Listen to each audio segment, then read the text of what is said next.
Hey guys, welcome to episode 2 of the variables of fat loss. So in the first episode, a lot of talk, and examples. So we're now just going to do in this episode just a clear breakthrough of the fundamentals again, but just point by point.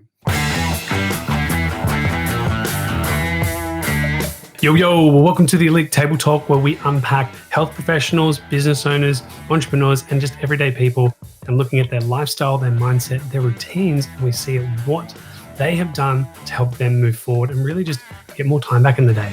You know, most people say there's 24 hours in the day, but there's really 16 because we sleep for 8. But how do we get the most out of those 16? So grab a pen, get some paper, let's make some notes. Let's see what we can get from this episode today. Let's go. So the variables of fat loss is number 1 is being in a calorie deficit.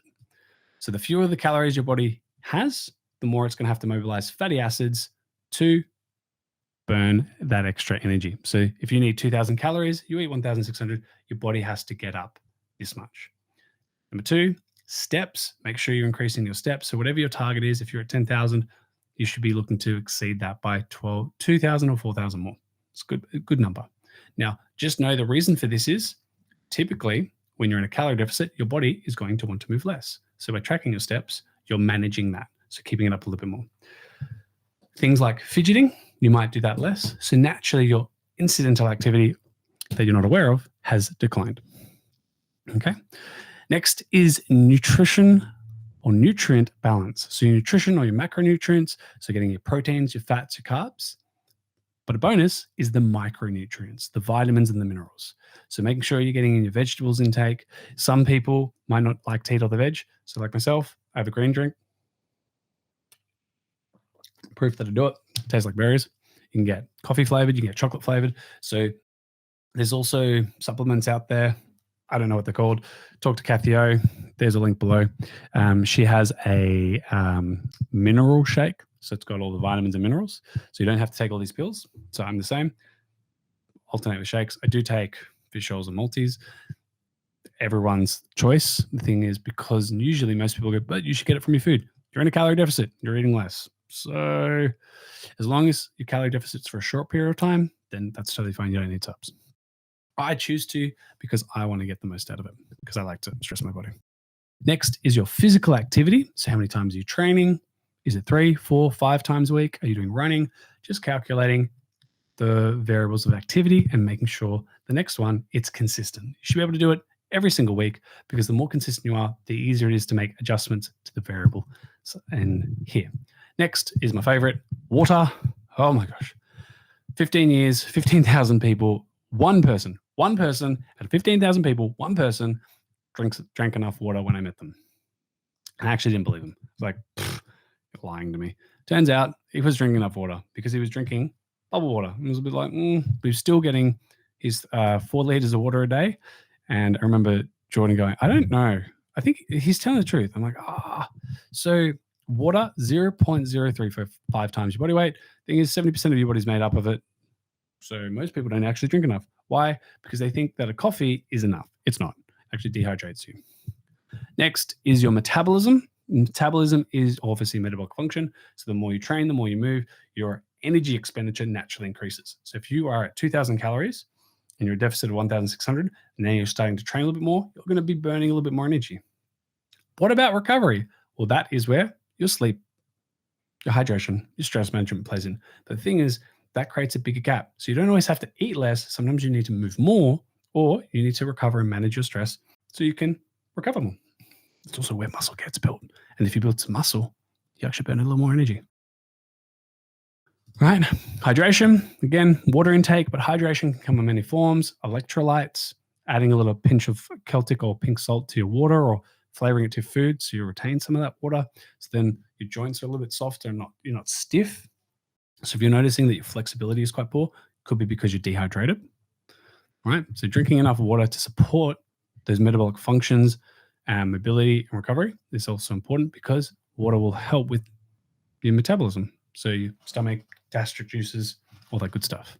Sleep, this is probably the most underrated one. People want to take drugs or other fat burning supplements. You just got to sleep. Now, Some people might be like, sleep less or sleep faster. You sleep when you're dead. Thing is, some people are on exogenous supplements, so they can get away with sleeping less. If those that are natural, you need a little more sleep. Plus, if you would take exogenous supplements and you slept more, you'd probably build more muscle. So, yeah. Now, there are studies. Have I read them? I have not, but a lot of people have cite them. So they say that like you sleep 8 hours in a calorie deficit, your body will prioritize like 80% fat loss, 20% muscle loss. And by training, you're more likely to retain that. 7 hours, it's like 50-50, and 6 hours or less, it's 80% muscle, 20% fat. Because holding on to extra muscle is a stress or a loader on the body. So if you can decrease your muscle mass, there's less loading on the body. So lose muscle and lose fat, you then get lighter, the body has to work less. So we want to keep the muscle, keep that metabolic function up. At the same time, we want to burn as much fat as we can, because fat's useless. Actually, has many functions in the body, so it's not completely useless. Also, bonus is that when you start to lose fat, fat stores toxins. You start to release more toxins. So a lot of people that lose weight, they can look really sick. So this is where nutrients and the vegetables and minerals and vitamins bind to those toxins, so you flush them out. That's why pooing is also important. So 2 to 3 times a day. Yeah, not once a week. Yeah, that's the thing. Some people get constipated and they actually don't poo much. So if you're not pooing regularly, it could be because you are dehydrated. Maybe you don't have enough nutrients in the body, or the next part, you're really stressed. And stress, we want to manage that.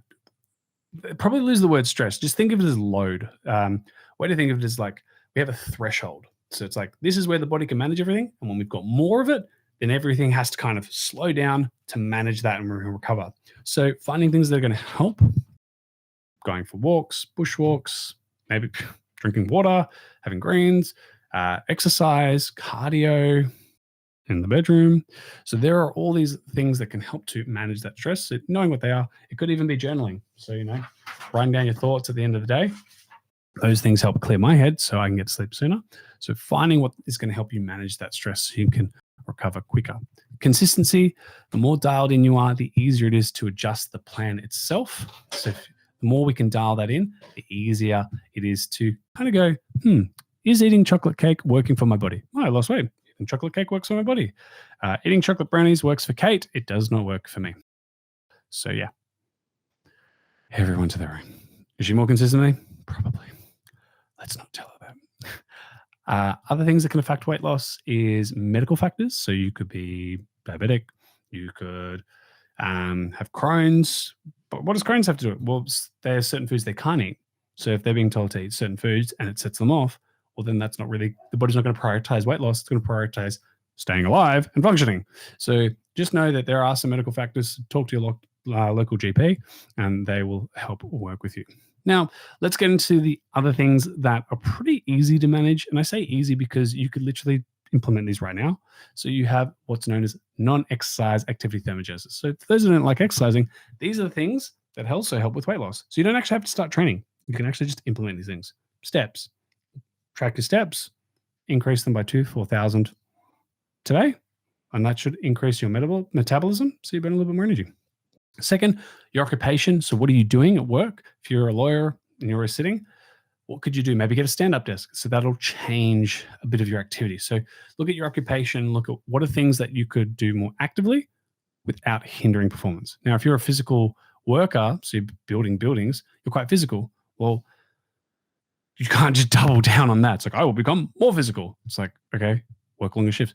That then increases the load. So just be mindful, finding out in your occupation, what could you do to be a little more active without hindering your performance or any other factors. Next, household chores. We all have to clean our house. I know, right? Find the things that you do enjoy. Maybe put some music on, dance a little. And that's always the next thing, dancing or listening to music. These are things that we enjoy, but we don't really have to think about. Like if you're doing bench press, you got to think about up, down for 4, 3, 2, 1. There's a point of fatigue. Says the dancer himself. I'm not a huge dancer. I've never done a dance and been like halfway through. I'm like, I need a 1 minute rest. Typically, you finish the dance and then you rest. So dancing is this nice thing that you can do at home behind closed doors that no one sees. And it doesn't matter what you do, throw your arms up, spin around. No one's really going to judge you. So you play your favorite song. Like I have a song that there's not a single English word into it. I just sing random words and have a lot of fun with that. So that's something you can do. That's obviously a good one because you can do that right now. Like find your favorite song, boom. It's actually how I like to start my day. Favorite song, pump the arms up in the air, big breaths, and get going. Next is breathing. You can actually do what's in yoga. There's a heated breath, and it's literally known as a pumping breath. So the idea is that your stomach pumps in and out. And if you're breathing through your shoulders, well, then you're not getting your full breath. So we actually want to get deep into our solar plex, down to the diaphragm, and you're doing this. And if you're someone who's quite stressed or feel loaded, get your arms up, pump them down. And that's just going to get those traps moving so you can get a fuller, deeper breath. So it's a cool way to get your body moving. So you don't have to think about, oh, I've got to do this. This is just, and that gets the whole body moving. You do that 30 times, 5 deep breaths, 30 times, 5 deep breaths, 30 times, 5 deep breaths. You have more energy, more vitalization, and you'll be ready to go for the day. So that's my morning routine to my song. Or I jump on a trampoline.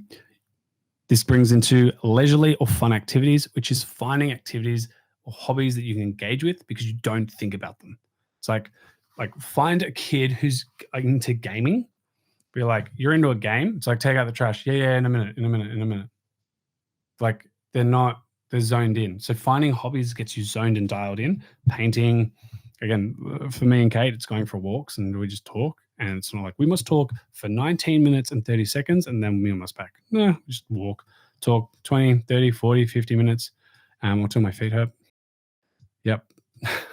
Transportation, so walking or cycling versus driving. You could take the stairs rather than the lift. So there's little incidental things that you can do with your transportation from getting from A to B.